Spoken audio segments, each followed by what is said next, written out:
Muy buenas noches, amigos. Buenas noches, soy Manuel Rojas, presidente de la Liga Iberoamericana de Astronomía, la Liada. Hoy, domingo 10 de julio, tenemos el gusto de tener nuevamente a un ya conocido amigo y miembro de la Liada. Se trata del profesor licenciado Horacio Tinanelli, desde Buenos Aires, Argentina, quien es astrónomo y educador, y es alguien dedicado a la transmisión de saberes culturales. También el profesor Horacio Tinanelli es miembro del Comité Científico de la Aliada, es coordinador de la sección Enseñanza y Divulgación de la Aliada, y también es miembro del Comité Científico del CORE. Como todas las semanas, eh, tenemos una charla nueva y hoy la charla del profesor Tinanelli se va a llamar La insólita ley de Biot, una gesta asombrosa que derivó en una premisa extraordinaria. Agradecemos como todas las semanas también a nuestro amigo Juan Carlos Flores de la página Rastros de Guerra, quien gentilmente nos proporciona su plataforma Zoom. Adelante, Horacio, buenas noches. Bueno, buenas noches. Gracias, Manuel. Y vi que está Hilda, o sea, de Mendoza, un saludo grande. Veo que debe estar nublado en Mendoza, porque también está Jaime por ahí, que saludó por el chat. Un cariño grande para Mario, a los que escuché, porque no los veo. Pero bueno, bienvenidos a todos. Gracias por participar. Para el que no me está viendo, les cuento que estoy sentado, un hombre sentado, que llevo una camisa, que tengo barba, anteojos, y que lo que es importante es que me escuchen, porque no suelo mostrar demasiadas cosas durante las charlas, para justamente que puedan ejercer el derecho a imaginar todo lo posible, porque como hablamos de situaciones de historia de la astronomía, porque saben que soy un convencido, y también en la Ilíada, de que la historia de la astronomía es una parte de la astronomía muy importante, de la cual se han ocupado los principales astrónomos que tuvimos en la humanidad, uno de ellos es el de que vamos a hablar ahora. Es importante que no se llenen de imágenes que pueden no llegar a ser lo representativo que se busca. El tema de hoy es sobre una ley que se llama ley de Biot, o también se la llama la ley silenciosa. Biot trataba de imponer ese nombre, pero quedó como su ley. Aunque a Biot, como muchas personas me escribieron cuando conocieron el nombre de la charla, lo asocian a la ley física de Biot y Savart, que se promulgó muchos años después de esto que voy a contar. Y para empezar, vale la pena recordar que venimos de otra charla la semana pasada, donde se habló de los posibles impactos que podrían tener algún meteoro contra la Tierra, y fue casualidad que se dieran así se concatenaran las charlas de esta manera, porque yo voy a hablar de los meteoritos, ¿no? De las piedras que caen en la Tierra. O sea, que llegan desde el espacio y caen en la Tierra. Pero no voy a hablar de los meteoritos en sí mismos, porque para eso incluso en la Ilíada hay una división de expertos sobre el tema, sino de algo que me empezó a preocupar trabajando con niños o trabajando con adolescentes, ni que hablar con adultos, que hoy en día la gente nace casi sabiendo de que los meteoritos son objetos extraterrestres. Es como que es natural, inclusive cuando uno ve una estrella fugaz, además de pedir un deseo, sabe que eso que está viendo es algo que viene del espacio que se cae en la Tierra. Está tan naturalizado que parece increíble que no nos preguntemos a quién se le ocurrió que eso era así. O sea, ¿quién fue el primero que dijo, esto que se cae, esto que veo en el cielo, es algo que viene desde las profundidades del espacio? porque no es evidente. O sea, uno a lo sumo, una noche serena puede ver una estrella fugaz, dos. Algunos que son perseverantes pueden llegar a ver una lluvia de estrellas fugaces y queda para toda su vida así conmocionado por el espectáculo. Pero de ahí a que alguien que lo vio en la antigüedad se pensara que eso viene de afuera de la Tierra, no es tan lineal. Y en esto va a derivar en la ley de Dios. Pero comencemos dando la respuesta completa. ¿Quién fue el primero que dijo esto viene del espacio? Y como en muchas otras cosas, fue un griego en el siglo V, hice cuatro, pero es quinto antes de Cristo. 5 siglos antes de Cristo, un filósofo de entonces, no está bien llamarlo astrónomo, porque digamos no era un astrónomo como los que conocemos hoy, Diógenes de Apolonia, si quieren anotarlo, Diógenes de Apolonia fue el muchacho que tenía unos 40 años cuando empezó a enseñar y a escribir sobre que aquello que se ve a la noche, los bólidos o las estrellas fugaces o las lluvias, son fragmentos de piedritas que están en el espacio profundo y que se caen a la tierra. Diógenes decía que alrededor de los planetas, alrededor de las estrellas, había material suelto, perdido, que no alcanzó a aglomerarse en otro tipo de objeto y como deambulando por ahí se cae de vez en cuando en la Tierra.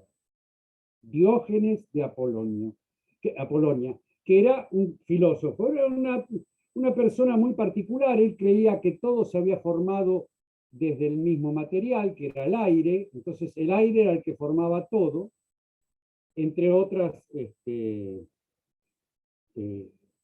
interesantes posturas de Diógenes. Pero esta, que quedó escrita y fue transmitida, es la primera alusión a que los meteoritos, esos que uno encuentra o que alguien logró ver desde que ingresó en la atmósfera y chocó la Tierra y lo recogió, eso viene desde el espacio profundo. Y así como lo dijo, así fue como le tomaron el pelo, en el sentido de nadie le creyó, por supuesto. ¿Cómo va a haber piedras o arena por ahí, por el interior del universo que se caen encima? No, para nada. Fue tomado como una de las cosas que dice alguna persona, qué ocurrente. Inclusive se lo tildaba de cómico. Mirá qué cómico lo que dijo Diógenes. Dijo que vienen piedras del espacio, jaja, y había rondas de risas alrededor del pobre Diógenes. Inclusive Plutarco, ¿no? Ya en el siglo II, no antes de Cristo, sino el siglo II después, lo cita a Diógenes picarescamente, como diciendo, y estaba ese tipo que decía que las estrellas fugaces eran piedras que venían del espacio, para tomárselo en risa. Había dos posturas. Una era, esto era imposible, y otra era una postura que tomaban las estrellas fugaces o los bólidos como algo místico, ¿no? Como algo relacionado con los dioses. Que esto se fue macerando en distintas culturas de acuerdo al sacerdote de turno para decir, bueno, ¿vieron eso? Entonces nos va a ir bien en la cosecha. U otro decía, ¿vieron esa estrella fugaz? Entonces estamos todos fritos, hay que hacer una procesión. O sea, de acuerdo a quién lo miraba, en el momento que lo miraba, le adjudicaban un sentido místico o religioso. Pero eso no fue profundo, ¿no? O sea, miren que nos quedó a nosotros, que hasta el día de hoy a todos nos enseñan que hay que pedir un deseo, 3, o depende de la cultura, esto en todos lados. ¿Cuándo definitivamente quedó saldado de que esto era imposible? Y con el bueno de Aristóteles, que ustedes saben que la palabra de Aristóteles fue como fundante en tantas cosas, y cuando Aristóteles en los meteorológicos dice que en el espacio supraterrestre, ¿no? Sublunar o por encima de la Luna, no puede existir otra cosa, no existe otra cosa, que estrellas, planetas y satélites. Estrellas y planetas, satélites no lo dije. Lo agrego yo porque me acordé de Newton, pero digamos, estrellas y planetas. No hay otra cosa, no puede haber otra cosa. Incluso en el espacio exterior de la Tierra, en el aire, ya cerca, cuando se termina el aire, empieza el éter, puede haber efluvios, y los cometas eran como una cosa del aire para Aristóteles. Pero no me voy a meter con Aristóteles ahora. A mí lo que me interesa es que Aristóteles específicamente dice que no puede haber otra cosa que planetas, objetos ya conformados y estrellas, y que no hay nada afuera de eso. Esto fue determinante, y como tanta otra cosa de Aristóteles duró milenios, ¿no? O sea, cuando alguien que se hacía una pregunta de esta, no, la respuesta ya estaba dada, había que buscar otro tipo de respuesta, porque esa seguro que no, que la de Diógenes seguro que no. Y sin embargo aparecían los cantos, ¿viste? De vez en cuando decían, y Diógenes, ese que creía que las piedras venían del cielo, jaja, era una cosa cómica. De hecho, después influyó para que no sea citado, porque era como algo cómico. Él no lo dijo en broma.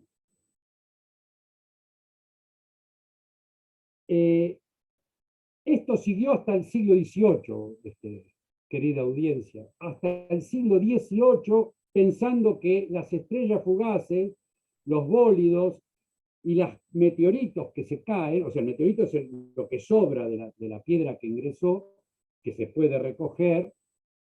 Lo digo porque a veces los chicos me dicen que un meteorito es un meteoro chiquito. No, un meteorito es esa piedra que uno recoge cuando llega de esa estrella fugaz, llega a sobrevivir su calcinación y llega a la Tierra.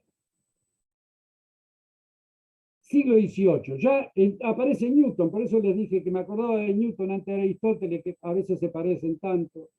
Y Newton dice, las piedras, los meteoritos,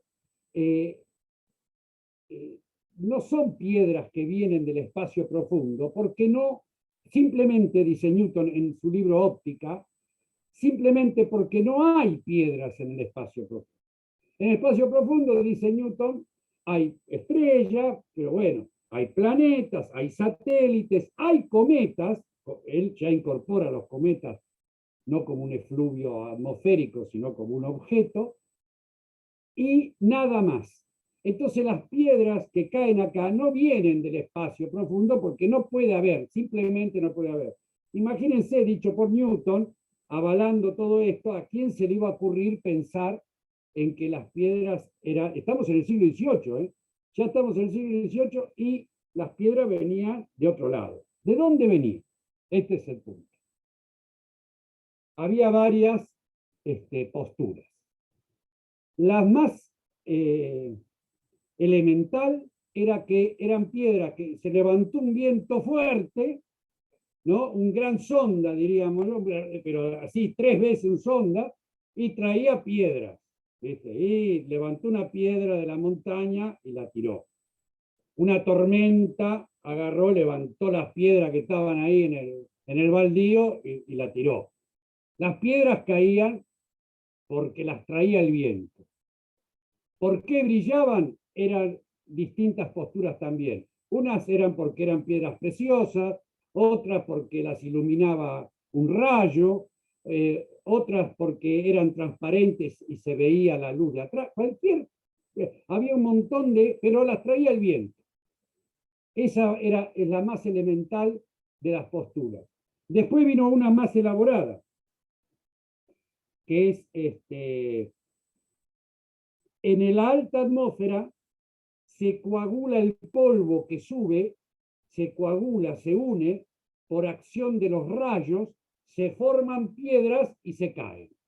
O sea, los meteoritos eran polvo levantado por el viento que en la alta atmósfera se aglutina, le da un rayo, lo ilumina y se cae. Entonces lo que uno recoge es simplemente pedazos de la Tierra que subieron y bajaron. Otra teoría que fue más, eran que eran directamente rocas que alcanzadas por un rayo se levantaban hacia el cielo, eran iluminadas por las auroras boreales y luego caían. Entonces, en definitiva, eran siempre rocas de por acá, ¿no? O polvo que se amargaba o roca de acá a la vuelta, levantadas de alguna forma extraordinaria.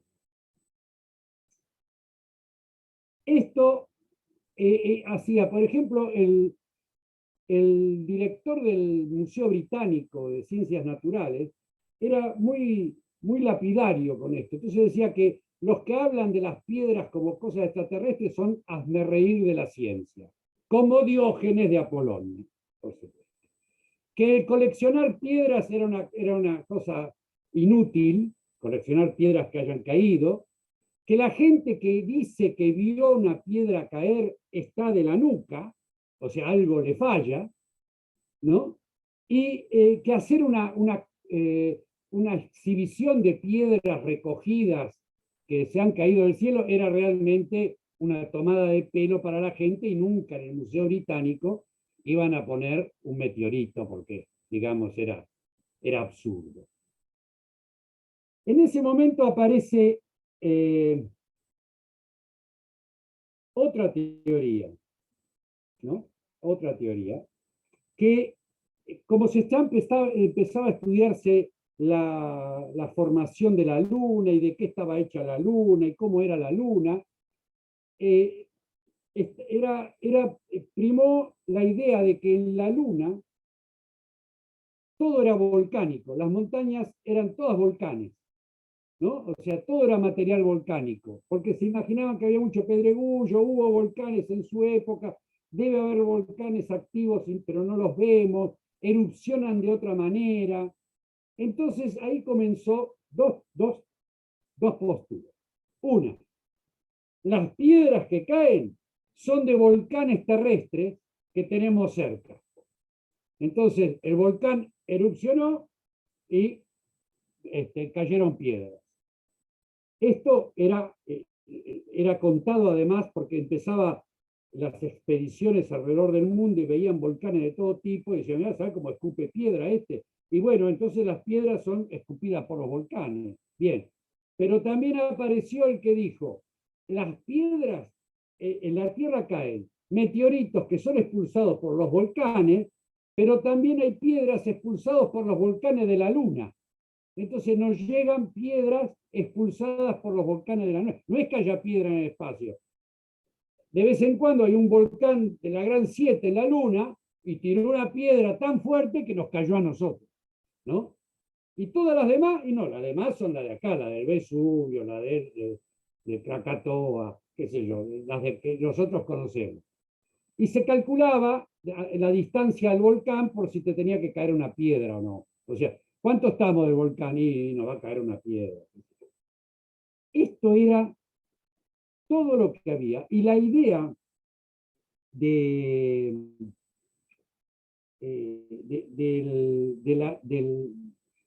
volcanismo lunar tirando piedras fue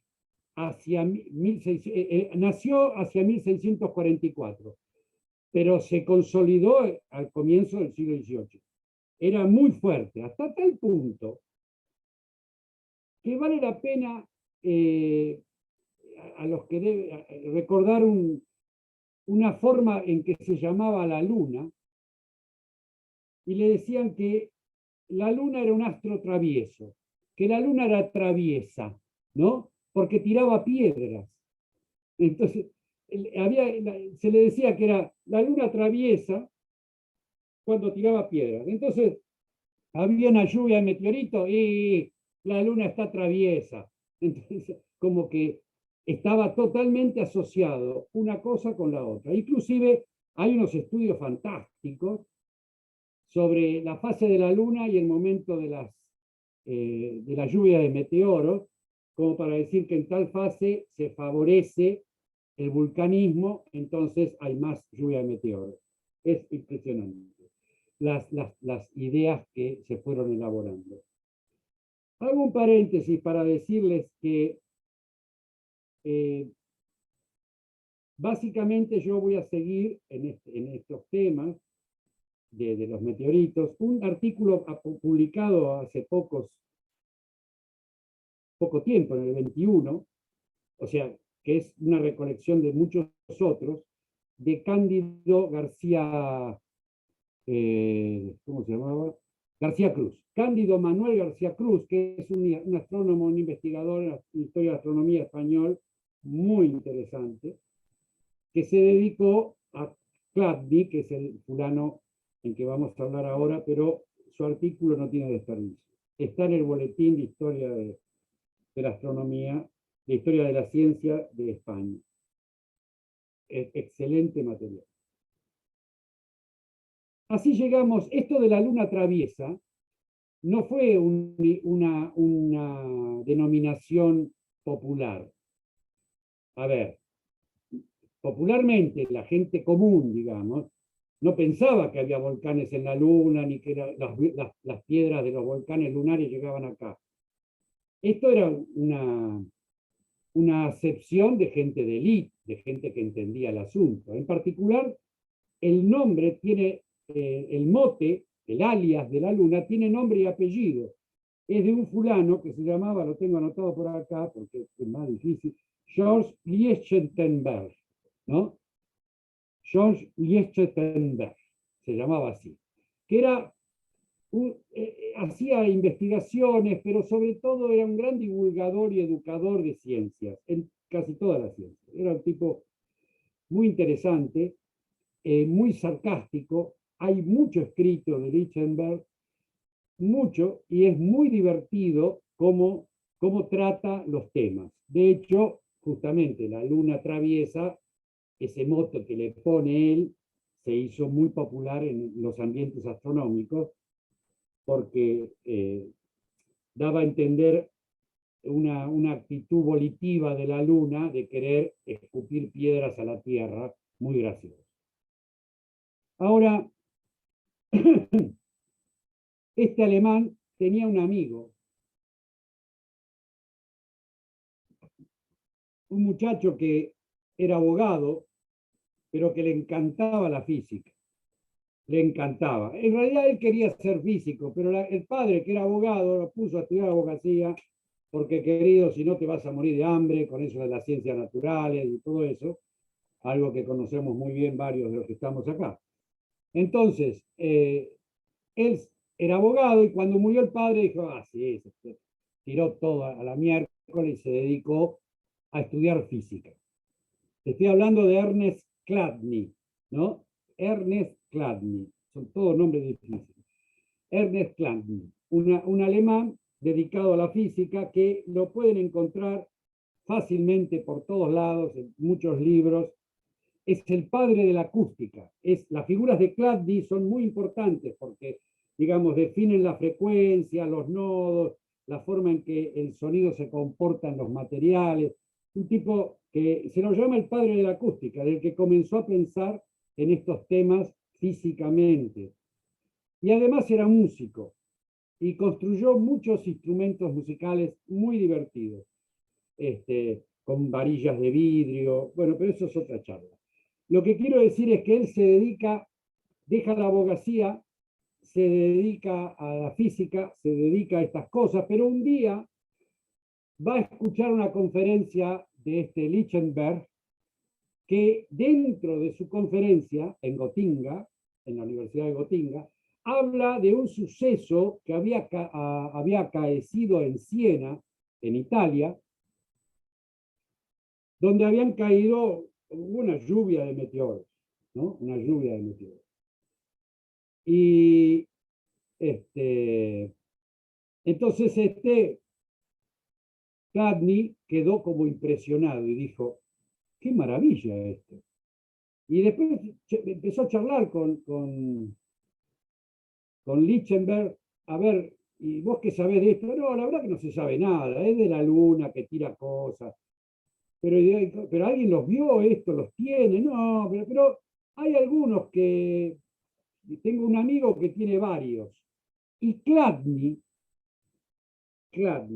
se dedica en ese momento, tenía 38 años, a estudiar los meteoritos. Pero se los pone a estudiar en forma científica.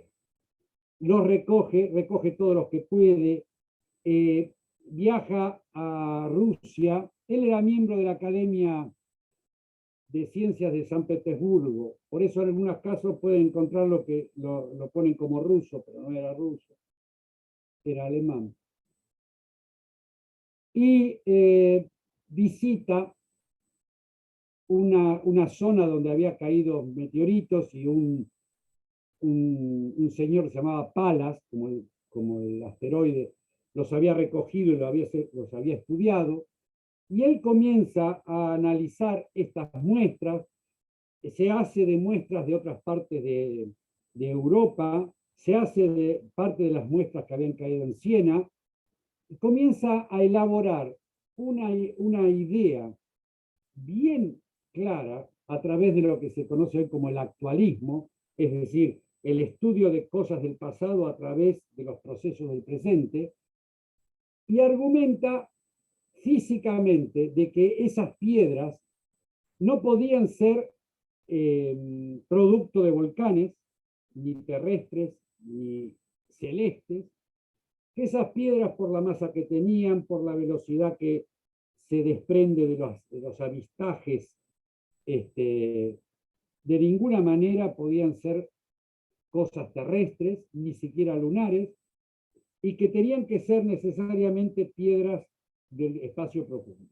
O sea, lo mismo que dijo Diógenes, pero ahora estructurado científicamente. Realmente el trabajo de Chladni se encuentra incluso en Internet, es una maravilla para la época, 1794, una maravilla. El artículo se llama Sobre el origen de las masas de hierro encontradas por Pallas y otras similares, y sobre algunos fenómenos naturales asociados. Como siempre digo, cuanto más antiguo es el paper, más fácil es recordar cómo se llamaba, porque es exactamente lo que dice adentro. Está dividido en 7, es un libro, no es un paper esto, es un libro que en 7 capítulos, donde en cada uno va desgranando con una maestría científica para la época que es admirable. Él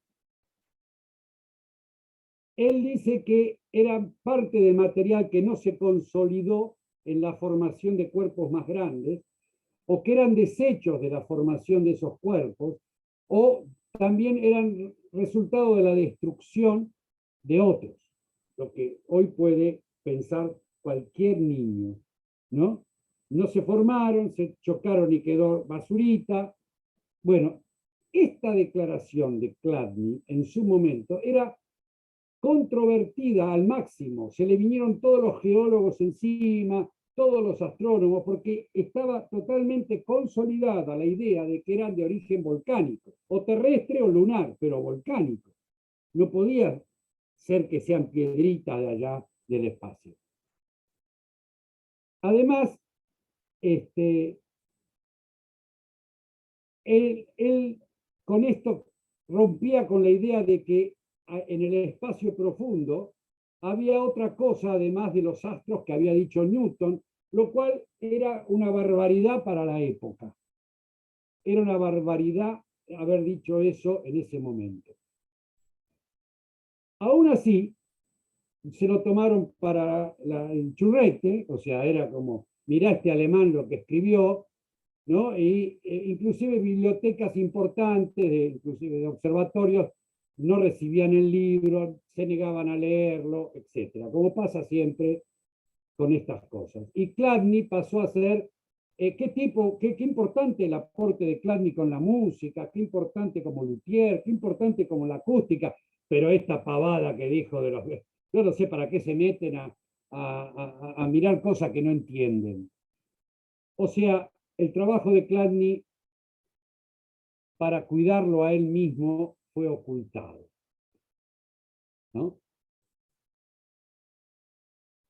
Inclusive, alguien lo quiso rescatar, pero lo volvieron a ocultar. Y esto es que hubo una... En Inglaterra en 1795 cayó un meteoro muy grande, que yo tengo anotado por acá, que se lo llama el World Cottage, y quedó un pedazo muy importante y se lo dieron a estudiar a un químico y un mineralista, Howard y Bournon, para que analizaran ese pedazo de piedra que habían encontrado.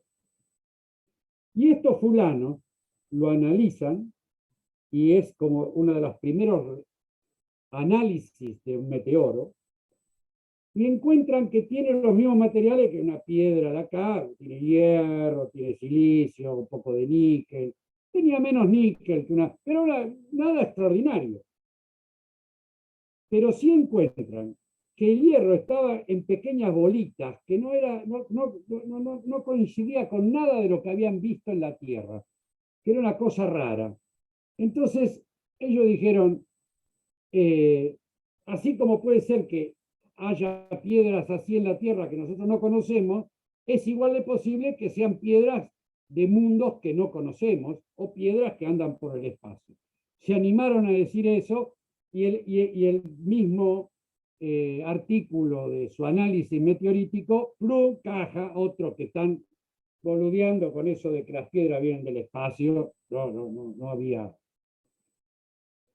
La cosa se reavivó en 1801 porque el padre Piazza encuentra a Ceres, encuentra un asteroide, encuentra un astro entre Marte y Júpiter. Entonces esto dijeron, pero ¿cómo puede ser que haya una cosa ahí si estamos totalmente convencidos de que no había más?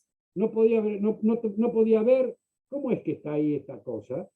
¿No? Y después encuentran a Palas, encuentran los demás, empiezan a encontrar asteroides, y si encuentro estos bichos que son chiquitos, por ahí hay partículas más chiquititas.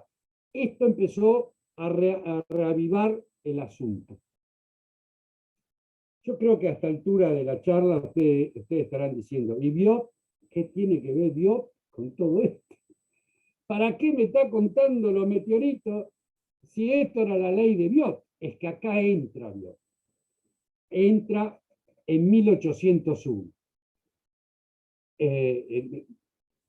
Tengo que contar algo de la vida de Biot antes de su incursión en este tema. Biot es un hijo de unos campesinos de Lorena, es francés, nació en 1774, a ver si no la pifio, sí, en 1774, nació en París, cuando el padre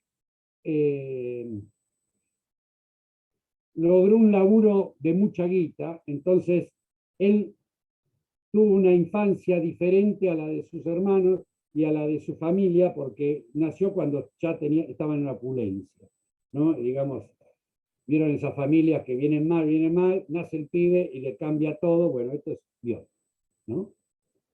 Ya les voy diciendo que vivió 88 años, quien vio la foto del flyer, o sea, vivió un pedazo de tiempo para la época y recorrió todas los regímenes políticos posibles durante su vida. Él nace en el 74, en breve comenzaría la Revolución Francesa y sobrevive no solamente a ella, sino al imperio, a la Nueva República. Bueno, pero él nace y como ya eran nuevos ricos, no lo mandan a estudiar a ningún lado, sino le ponen tutores y a Biot le enseñan matemática, le enseñan a leer, a escribir, le enseñan los idiomas clásicos, pero sobre todo matemática porque el padre dice, yo quiero que vos seas algo en la vida y tenés que ser comerciante o algo así, entonces le enseña matemática. A este no le interesaba nada eso, pero para poder contradecir al padre, se mete en el ejército, ¿no? Y se va de artillero al frente de batalla en una de esas guerras que tenía en ese momento. Él tenía 17 años. Pero en ese momento se crea el Politécnico en Francia, ¿no? Esa escuela enorme para poder generar ingenieros, artilleros. Y él deja el ejército, o sea, desierta, consigue que no lo procesen, porque ser desertor, y se mete en el Politécnico. Y como era artillero, apenas un par de años de aprender alguna cosa con algún profesor de ahí, y ya tenía su cátedra de física en el Politécnico. Estas cosas que les pasa a la gente que tiene mucho dinero, ¿no? Y que puede hacer estos arreglos.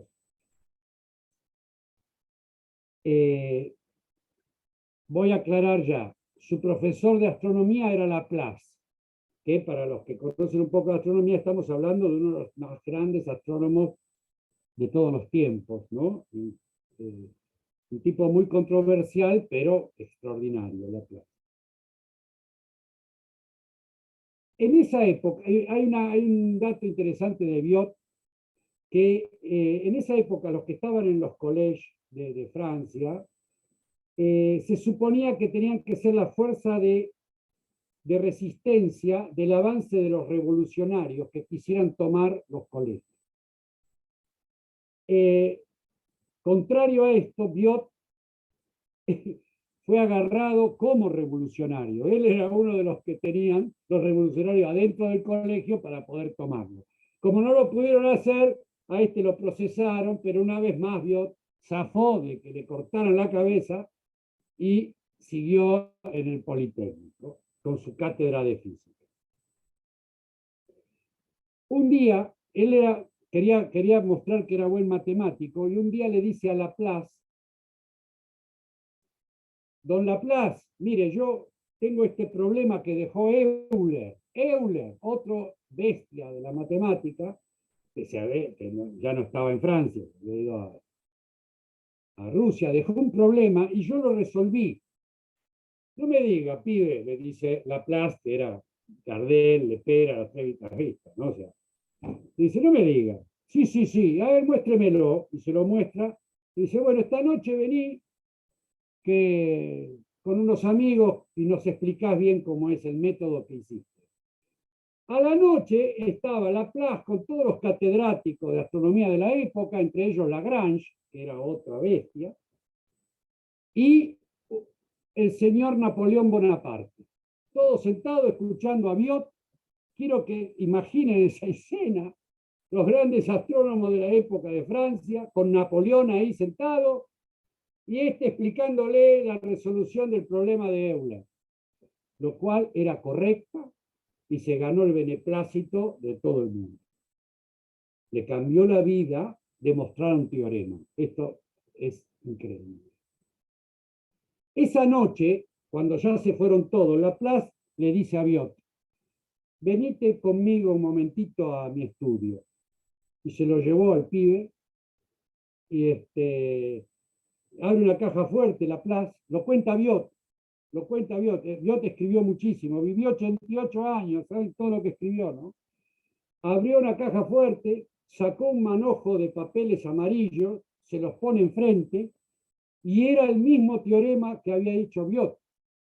Y Laplace le dice: yo vengo trabajando con esto hace 20 años, o no sé, 12 años, creo que dijo 12, y no llegué al resultado. Y veo que vos sí. Y el otro se quedó anonadado de que Laplace le confesara esto.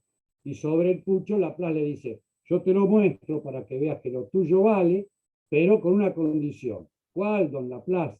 Jamás cuentes esto. Por supuesto, Biot, apenas se murió Laplace, lo contó. Pero se quedó con los papeles, además, porque además fue el corrector de los libros de mecánica celeste de Laplace. O sea, no era ningún chichipío en términos de matemática astronómica. en esa época. Y la intención de Biot, que le gustaba la física, que le gustaba la matemática, la astronomía no tanto, pero la física y la matemática le fascinaban. ¿Sabía de astronomía? Sí, claro, porque en esa época la astronomía era básicamente matemática, o tenía un componente matemático supino. Entonces le dice a Laplace, yo quiero entrar en la Academia de Ciencias, don Laplace. Entonces Laplace lo invita a unas reuniones que hacían él con otros científicos, tipo masones, ¿viste? Se juntaban y de vez en cuando podían llevar a un entenao. Y Laplace llevó a Biot y a Arago, otro astrónomo gigante de la época, Arago. Pero no, y en esas reuniones, aunque él participaba y qué sé yo, no tenía chance de entrar en la Academia de Ciencias. No había hecho nada que fuera deslumbrante, que a los académicos les dijera, este tipo tiene que entrar acá. Entonces llegamos a 1803, al 26 de abril de 1803, en un pueblito de Francia que se llama La Aiguille, no sé cómo se dice esto en francés, el águila, se llama el águila, después lo dicen en francés ustedes si saben, el águila, 140 kilómetros al noroeste de París, al mediodía del 26 de abril, cae un meteoro de la Gran 7, explota y se desparrama en una lluvia de meteoritos en una superficie de más de 600 hectáreas, más de 3.000 pedacitos, pero hizo un escándalo en la zona, terrible, un desconcierto de todo el mundo, ¿no? Y tanto es así que llegó a París la idea de que en L'Aigle, o sea, en el Águila, estaban todos locos porque a alguien les estaba tirando piedra que los habían, ¿cómo se dice? Cuando bombardeado, ya no sabían qué pensar. No había ningún volcán cerca, entonces no había forma de explicar esto. ¿Cómo puede ser tanta piedra y tanta... Pero una cosa extraordinaria. En París no le dieron bolilla, son cosas del Agle, qué sé yo. Pero llegó a las autoridades revolucionarias, ¿no? O sea, del comité, y le dicen, llamaron a los científicos de la academia y algo le tenemos que decir a la gente. ¿Qué es lo que pasó? Y qué sé yo, decían los científicos. Y no sé, que debe haber un volcán oculto. No, pero digamos, algo hay que decirle. Y bueno, qué sé yo, no sé, eran todos viejitos los de la academia. Entonces, ahí apareció Biot. Muchachos, dice, yo si quieren voy a averiguar qué pasó. Y los académicos se miraron entre sí, ¿no? Y dijeron, este es joven, está sano, habla francés, sabe matemática, lo manda a Laplace, pero además tiene guita, tiene caballo, tiene carruaje, no tiene familia, que vaya él, ¿viste? ¿Qué tal? Y ahí va el bueno de Biot a ver qué pasó en la guerra. Acá hago un paréntesis. Si alguno de ustedes tuvo la gracia de ver la película La leyenda del jinete sin cabeza, que trabaja Johnny Depp, ¿no? Algunos quizás lo haya visto. Si no, es una película pochoclera, interesante. Pero el personaje de Biot es semejante al de Johnny Depp, que va a averiguar qué es lo que pasa en ese pueblo que a la gente le cortan la cabeza, ¿no? Que están matando. No importa, él va a buscar una cosa sobrenatural, pero el personaje de un científico joven que va con un maletín lleno de porquería, porque ¿qué iba a llevar Biot para ver esto?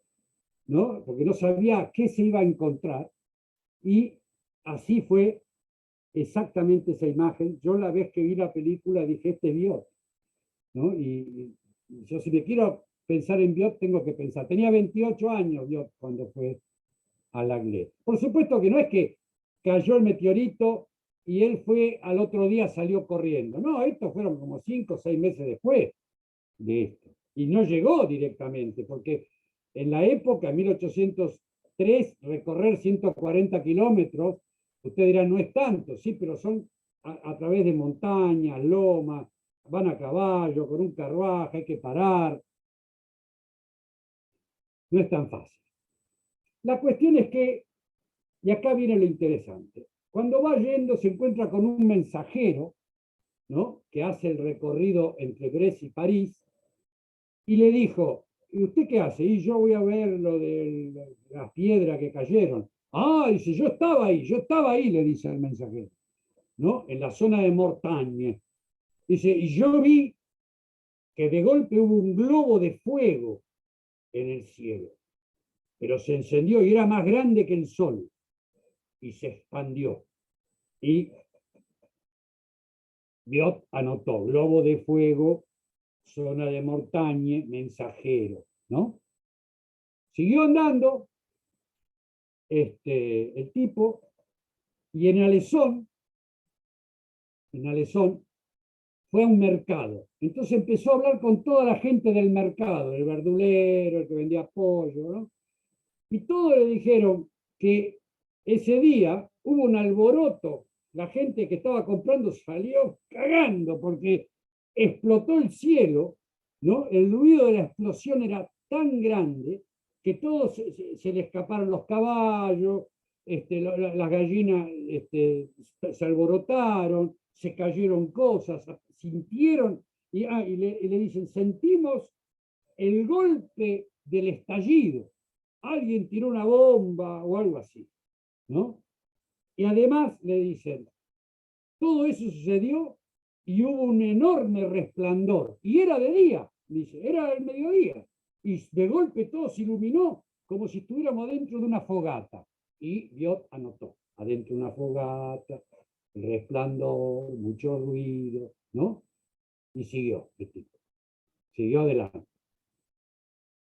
Un poquito más, no sé, todo esto está contado por Biot, el informe de Biot a la Academia de Ciencias está hasta en internet.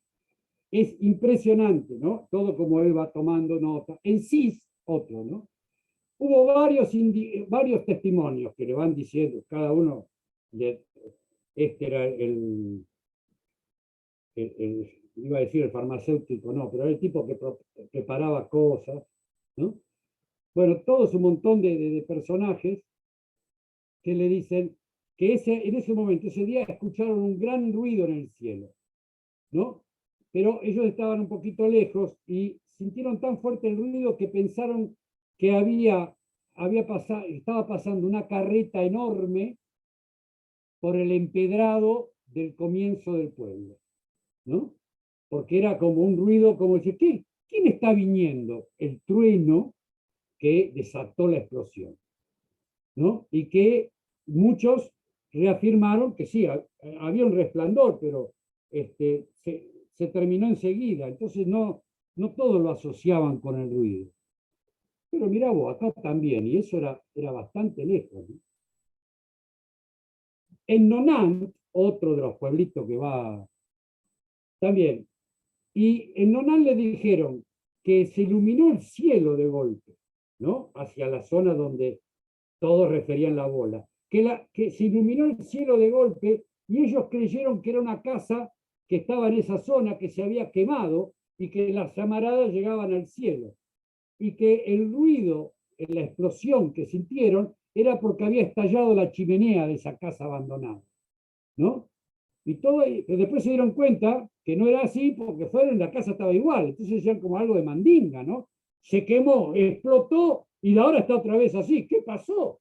¿No? Y Biot anotaba como Johnny Depp en el Jinete sin cabeza.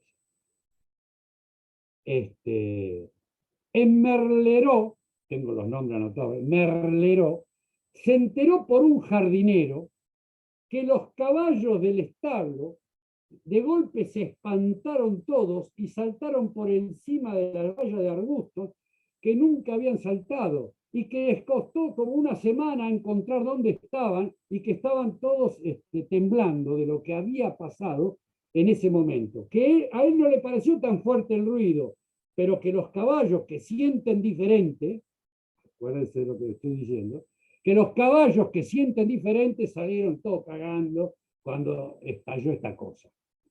Él anotó, caballos corriendo. En la villa de Saint-Jean-Bert, todos los pobladores coincidían con la fecha y la hora exacta en que habían visto ese fenómeno.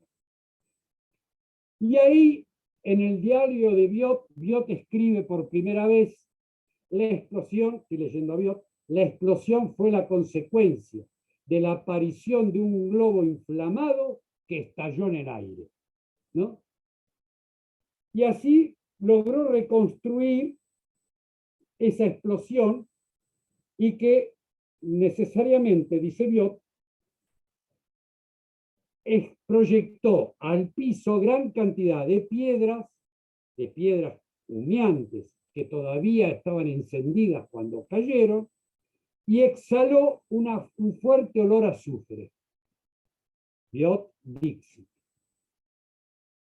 Ahora bien, acá viene uno de los testimonios que yo se los voy a referir un poco más en detalle porque es maravilloso, que es de un señor que se llamaba, en las notas de Biot, el ciudadano Humphrey.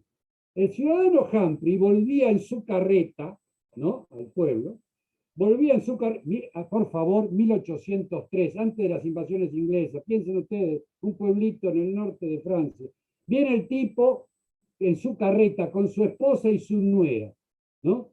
Y de golpe los caballos se les cabritan, escuchan un ruido extraordinario y un fulgor, ¿no?, en la dirección del pueblo, como si fuera así una bola de fuego que se subía por el cielo.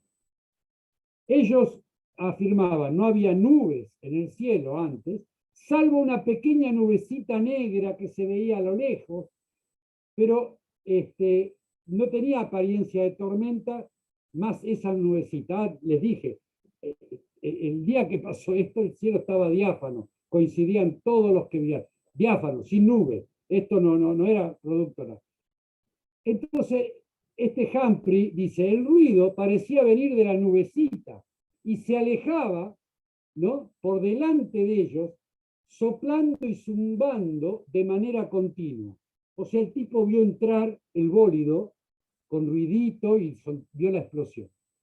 Los tres, estaban los tres muy asustados, Humphrey, la nuera, la esposa, ¿no?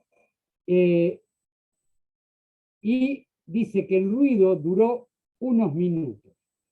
Unos minutos ya no es una cosa instantánea, es un ruido prolongado, ¿no? O sea, piénsenlo hoy. Una cosa es un trueno que dura unos segundos y otra cosa es cuando el trueno dura 2 o 3 minutos. Te quiero ver, ¿no? O sea, ¿cómo te pones?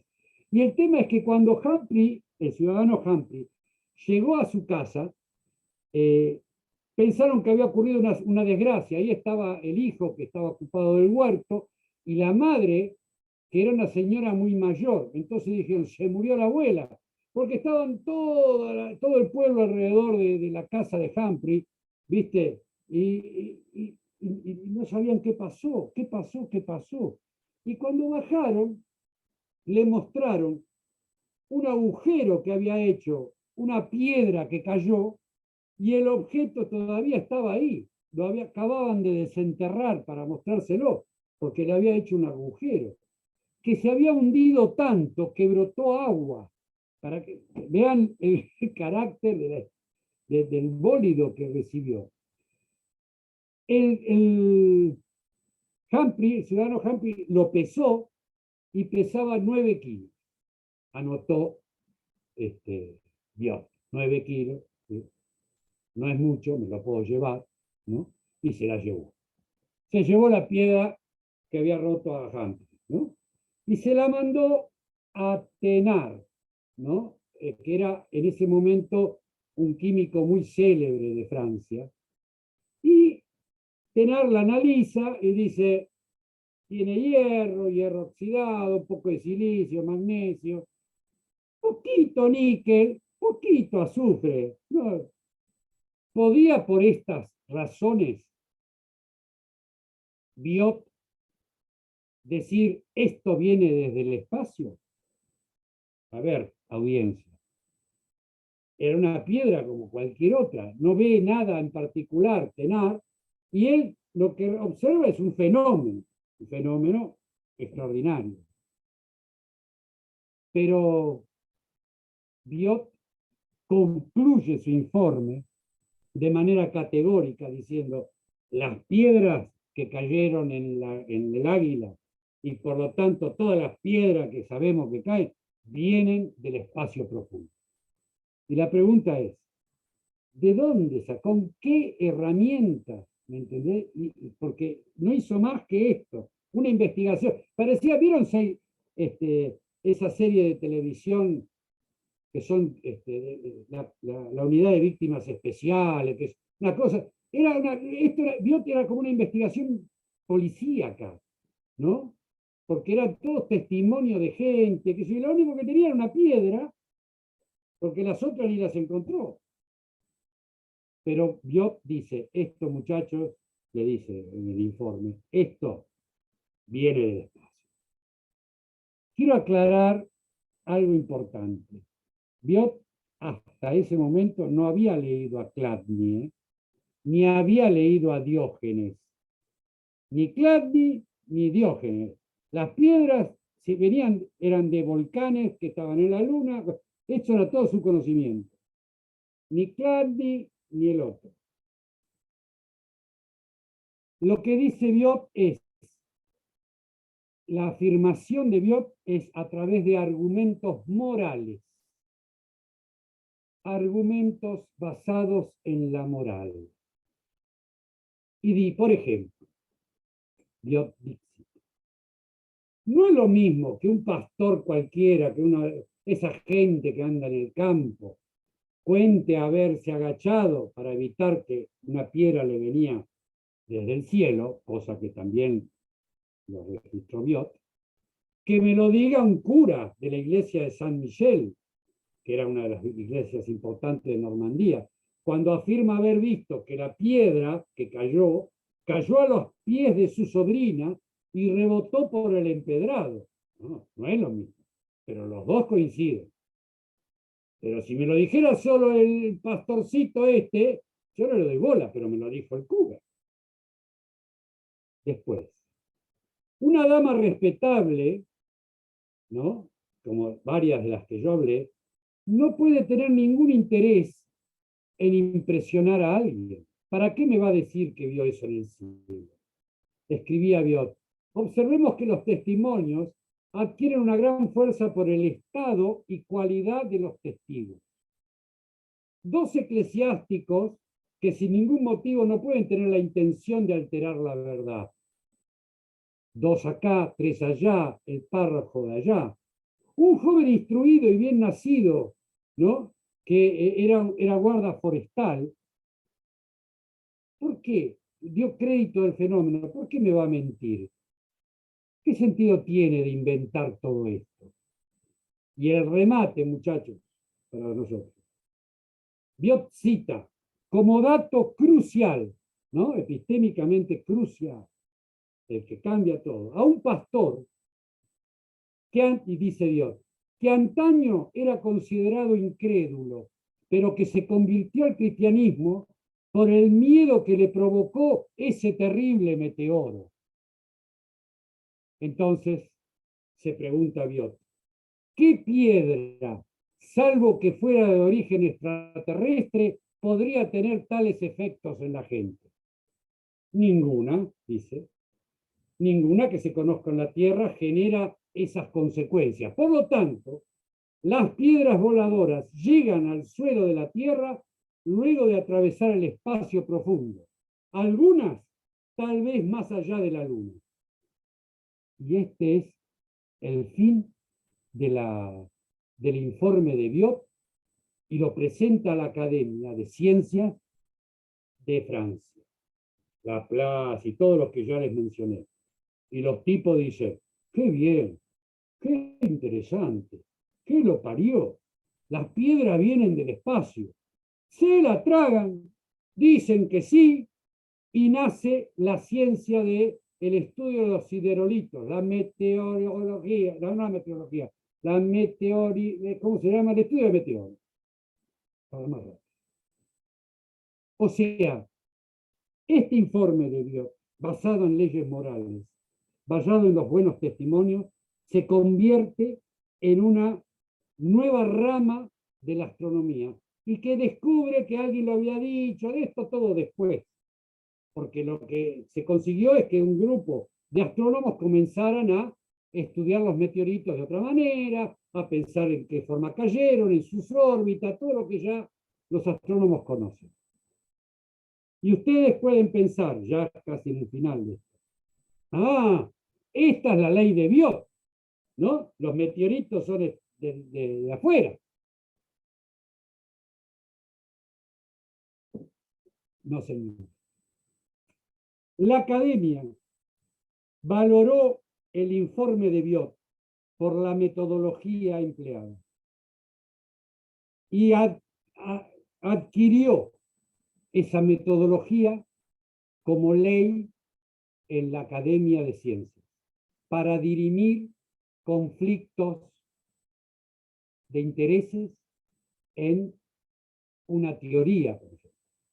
Es decir, se los hago sencillo. Si hay dos posturas frente a un fenómeno natural y una la muestra, la plantea este muchachito que recién está estudiando, no tiene nada que ver con que la plantee este otro, que es doctor, que es probo, que es patriota, que es cristiano, que tiene una familia constituida, y no esto. Frente a estas dos cosas, ¿quién tiene razón? Este. No importa si este tiene los hechos, no, lo dijo este tipo, que es el tipo que nosotros tiene nuestra confianza. Argumentos morales, nada de método científico ni nada. ¿Qué método científico? Esto es, el que tiene la razón es el que nosotros confiamos. Y esta va a ser la teoría que apoyemos. ¿Está claro? Esa es la ley silenciosa, la ley incorporada por la Academia de Ciencias de Francia primero, pero que se llevó a todas las academias de Europa y, pucha, si hay ejemplos en la astronomía y en otras ciencias de la aplicación de esta ley. ¿Está claro la ley? Si yo soy un pichi y tengo una buena teoría que explica este fenómeno, por más que la explique, no me van a dar bola. Le van a dar bola a este otro, que es de la comunidad, que ya sabemos que es un buen tipo, que es un tipo que tenemos confianza, aunque lo que diga no tenga nada que ver con lo que dice este, que es un pichi. Les puedo dar pila de ejemplos de este tipo en astronomía y en otras ciencias. Esta es la ley de Biot, la ley de los argumentos morales, que se esgrime siempre en último término para dirimir quién tiene la razón frente a la explicación de un fenómeno. ¿Está claro? Entonces, esto construyó una nueva forma de construir las teorías científicas, que llevaron despacito al positivismo.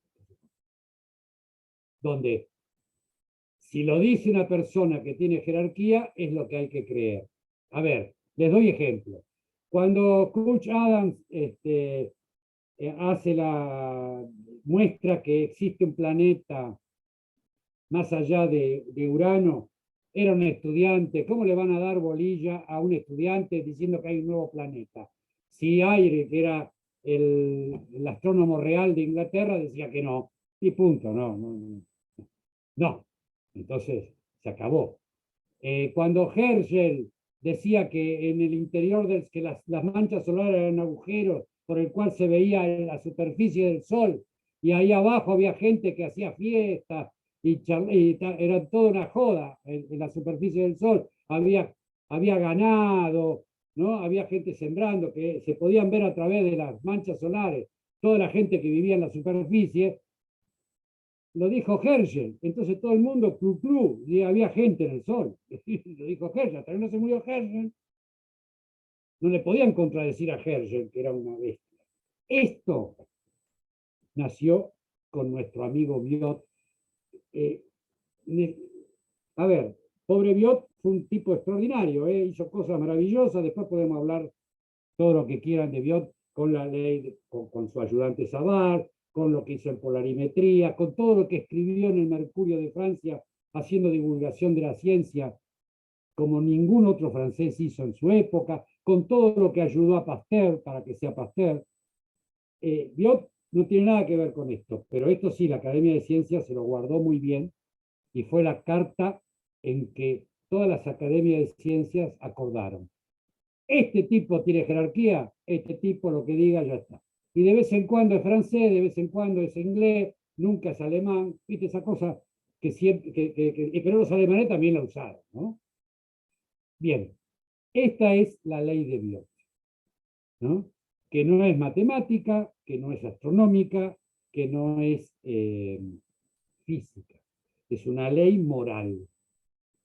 Los científicos le deben creer al que tiene mayor jerarquía. Y punto.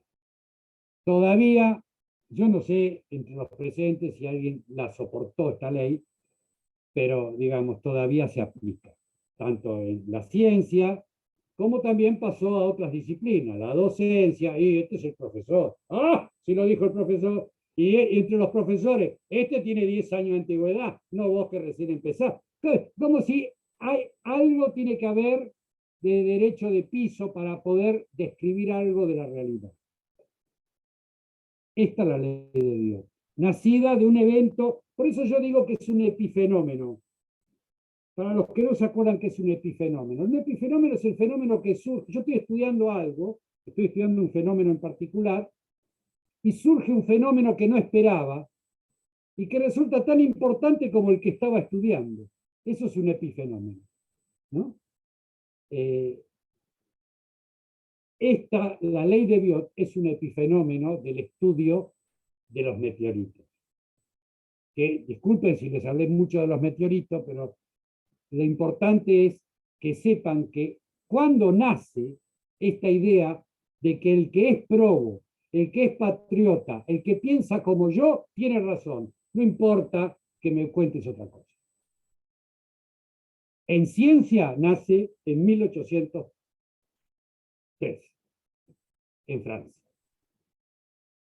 Y bueno, hasta acá ya saben cuál es la ley de Biot. Espero que no se la apliquen nunca, pero bueno, nadie está exento. Nadie está exento.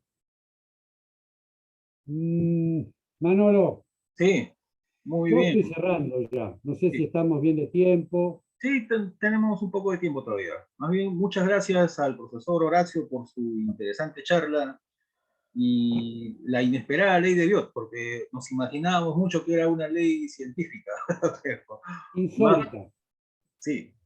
Vamos, a ver, mientras van dejando sus preguntas, por favor, pueden dejar Yo sus tengo la preguntas. pregunta. Es una ley científica. La ciencia tiene sus reglas, ¿no? La ciencia no es una cosa...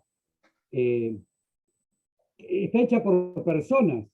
No es algo que está en la naturaleza. Es algo que uno construye. En esa construcción hay valores, hay posturas, hay ideologías. Todo esto se mezcla. No es purista, no es ajeno a todas estas cosas. La historia de cada ley de la física, de cada ley de la astronomía, tiene atrás pasiones, desencuentros, broncas, tiene muchas cosas que no son simplemente la ley como apareció. O sea, si la misma ley de Biot y Savart, aunque Savart era el ayudante de Biot, Biot no iba nunca al laboratorio. El que hizo todas las medidas es Savart. El que encontró la correspondencia entre el campo magnético y la corriente es Savart. Pero el laboratorio era de Biot. Punto. Bien. Y les puedo hablar de, en astronomía hay un montón de ejemplos, ¿no? Bueno, a ver, Todas, vamos leyendo los mensajes y las preguntas que hay en el chat. Bueno, primero los saludos, como siempre, Marta desde Gualeguaychú, Entre Ríos, Argentina, manda saludos. Mario Rivas de Gualeguaychú, también Entre Ríos. Guillermo desde Entre Ríos. Sebastián Cruz desde Caracas. Alan Carcienti desde Caracas. Miguel Laurenti desde Buenos Aires. Jorge Cobla manda saludos desde el CODE. Bueno, saludos a todos. Desde Guatemala, Eddie Rolando Muluy. Celia Delia Bedova desde Córdoba. De la Conrado, Conrado Kurz desde el gran Conrado Kurz, que sabe bien la ley de Biot, porque yo se las cuento a los niños esta ley. Se las cuento a los niños para que, contándoles todo el periplo de Biot en cada ciudad y que le dijo tal cosa, y los chicos hasta me anticipan lo que le van a decir las personas en el otro pueblo. Y Conrado me ha ayudado mucho en contar esta historia, para después decir que el tipo dijo esto porque todos coincidían en lo que veían. Así que le mando un saludo grande a Conrado. Gracias. Rodrigo de Brix, saludos desde Santa Fe. Bueno, aquí Cariño, Mario deja algunas, no sé si es un comentario o una pregunta. Bueno, vamos a leerlo. Método científico. ¿Y qué hacemos con el método científico? Sonamos.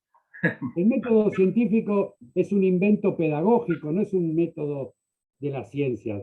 O sea, hay mucho escrito sobre el punto, un día si querés hacemos una charla, pero el método científico no puede ser igual para todos y para cualquier ciencia. Esto no es una ley de pasos que si uno la sigue, como algunos libros le muestran a los chicos, uno sigue esto, y va a encontrar una ley. No es así. No es así. Y si el método científico empieza con la observación, después elaboro una hipótesis, después hago una experimentación, después hago una comprobación de mi hipótesis. ¿Qué pasa con la astronomía? Que yo empiezo, hago una observación, después hago una hipótesis, y después que se me terminó el método, porque yo no puedo experimentar. Los astrónomos no tienen laboratorios, tienen observatorios, así que no hay método científico, o la astronomía no es una ciencia.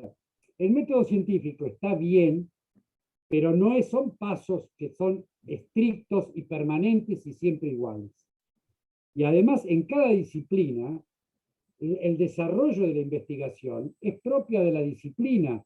Y cada investigador, cada disciplinar, sabe dónde le aprieta el zapato. No puede seguir un método así. Por supuesto, uno cuando es investigador va aprendiendo de los otros, de los que aparecen, y va armándose al principio tratando de repetir los pasos de las investigaciones que a uno admira.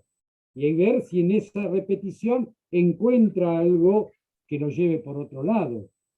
No siempre sucede. Pero bueno, ya con poder avanzar sobre el mismo tema es mucho.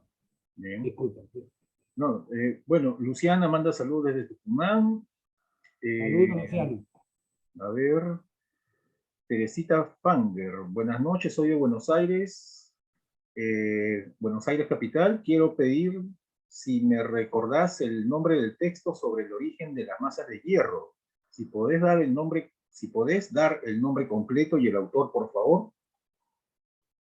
El texto sobre el que se basó Chladni, o el texto de Chladni. A ver, acá dice, quiero pedirte si me recordás el nombre del texto sobre el origen de las masas de hierro, si podés dar el nombre completo y el autor, por favor.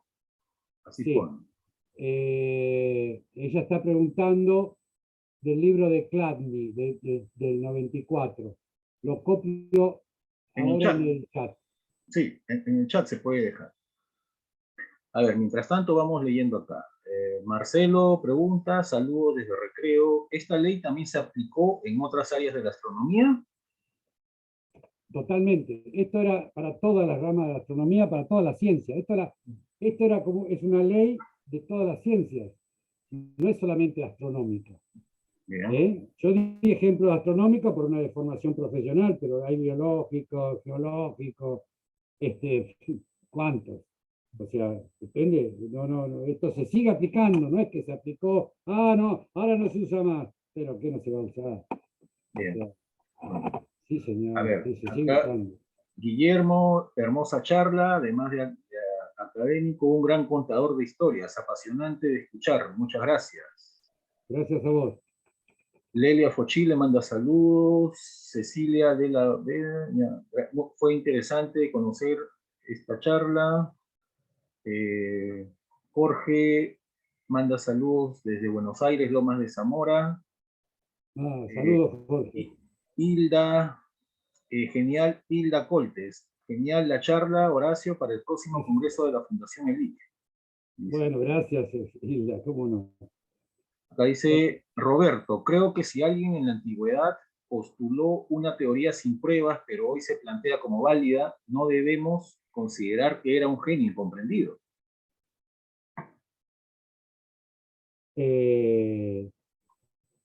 Bueno, un comentario. Sí, nadie dice que es un genio incomprendido. Se habla de Diógenes, de Apolonio, es como tanta otra cosa de la filosofía de aquella época o de la filosofía natural. No eran muy experimentadores estos muchachos, eran todas sus ideas, eran las ideas de esos muchachos, ¿no? Y este tenía ideas sobre, sobre las piedras que eran coincidentes con los que hoy decimos. Yo no estoy diciendo que él tenía la posta, porque hoy sabemos que era así, porque había otros que decían otras cosas. Simplemente lo refiero como el primer antecesor. El primero que dijo que eran piedras que estaban en el espacio fue este muchacho de Apolonio. O sea, simplemente, ¿por qué lo dijo? ¿Con qué se basó? Aclaré en su momento, es decir, este muchacho tenía ideas también muy extrañas, creía que todo nacía del aire, que todo estaba formado por aire, pero se animó a dar este ejemplo, es decir, las piedras vienen de allá. Otros no dijeron eso, otros se encargaron de negarlo directamente. Bien, aquí Conrado deja el siguiente comentario. El argumento de autoridad hoy día ha pasado a los medios y las redes sociales. Homero Simpson ya decía que si salió en la tele es verdad. Hoy día circulan noticias falsas. Marte se verá del tamaño de la Luna, el fenómeno Apelión y tantos otros, que a falta de un pensamiento crítico son aceptados como verdaderos solo por el hecho de salir en las redes o en los medios. Sí. ¿Comentario? Sí. Acá Sebastián Cruz, también estupenda charla. Gracias, Sebastián. Sebastián Cruz pregunta si, dice, profesor, ¿usted imparte clases de historia de la astronomía? No, me cansé, fui por muchos años profesor, Ah, ya. me cansé, pero podemos armar un grupo de estudio, pero ya no, ya no. Sí. Acá, Por ahí empiezo en algún momento otra vez, pero realmente muchos años. acá está el nombre del libro. Horacio pone, sobre el origen de las masas de hierro encontradas por Payas, o Palas, con doble L, y otros similares, y sobre algunos fenómenos naturales asociados. Ernest Chladni.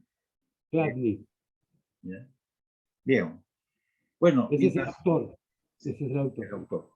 Ya, y acá Mario Corchón, saludos desde Córdoba. Bien, bueno, mientras esperamos más preguntas, vamos a pasar entonces un momento aquí a los créditos finales. Voy a compartir unas cosas, por favor, así que me dan un minuto. A ver, ¿cómo estamos? Ya. Eh, ya, muy bien. Bueno, como todas las semanas, agradecemos a nuestro amigo Juan Carlos Flores, director de la página Rastros de Guerra, quien gentilmente nos presta su plataforma Zoom. Así que muchos saludos para él y siempre gracias por apoyar a la aliada desinteresadamente. Les voy a mostrar su página en un momento para que puedan también ver el trabajo que hace Juan Carlos. Y como siempre, como ya es costumbre y tradición, como hacemos todas las semanas, la aliada le otorga un diploma virtual al profesor Horacio Pinanelli por la interesante charla de hoy llamada La insólita ley de Biot, que se lo vamos a enviar a su correo. Unas palabras, Horacio, por favor, sobre la charla de hoy. Bueno, sobre la charla no, sobre la participación, agradezco mucho a todos los que han compartido un pedacito de su domingo, de su día de descanso, para poder compartir con otros estos temas de astronomía. Sigan escuchando porque todos los domingos hay charlas súper interesantes. Y bueno, me alegro que hayan podido conocer la ley de Biot y espero que se la transmitan a todo su entorno, si son profesores o son a sus alumnos, sobre todo a sus alumnos. Bien. Nada más, Manolo. Gracias. Y cualquier cosa, como siempre digo, a través de la Ilíada, me escriben y conversamos sobre este tema o sobre otros que les interesen, no hay ningún problema. Bien, gracias.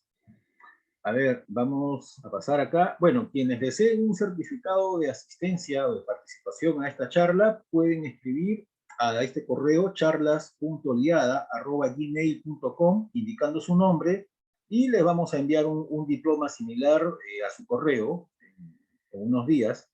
Así que ya saben, si desean un certificado de asistencia a esta charla, manden su nombre a este correo solicitándolo y se lo vamos a enviar. charlas.liada@gmail.com. Y como siempre, esta charla llega gracias al trabajo conjunto del equipo de Charlas Liada, compuesto por el profesor Jorge Cola y este servidor Manuel Rojas. También, bueno, esta charla está siendo grabada y va a ser subida a la página de YouTube que tenemos, el canal de YouTube Liada TV, donde están todas las charlas anteriores. Ya estamos por el tercer año de ciclo de Charlas Liadas, así que creo que ya vamos nos acercamos a las 100 charlas. Ya es bastante material para que puedan allí hacer una maratón de videos astronómicos durante un fin de semana. Y esta página, Rastros de Guerra, es la página de nuestro amigo Juan Carlos, quien gentilmente nos apoya todas las semanas. Rastros de Guerra es una página de historia militar peruana y sudamericana.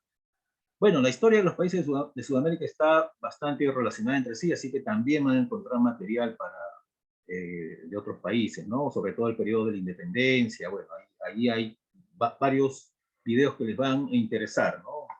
Se agradecerá que se suscriban y le pongan un me gusta a los videos. Rastros de Guerra. Bien, creo que hay algunas preguntas más. Vamos a ver. A ver.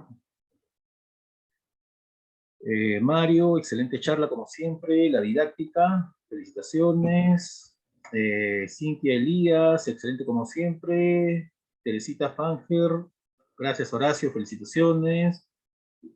Bueno, aquí un anónimo, muchísimas gracias por la charla. Rodrigo de Brix, muchas gracias Horacio. Y Conrado, muchas gracias a Horacio y a los organizadores. Bueno, la próxima semana tenemos una nueva charla. Todavía no tenemos el título, pero suscríbanse a las redes sociales de la Aliada o al foro de correo de la Aliada y van a estar enterados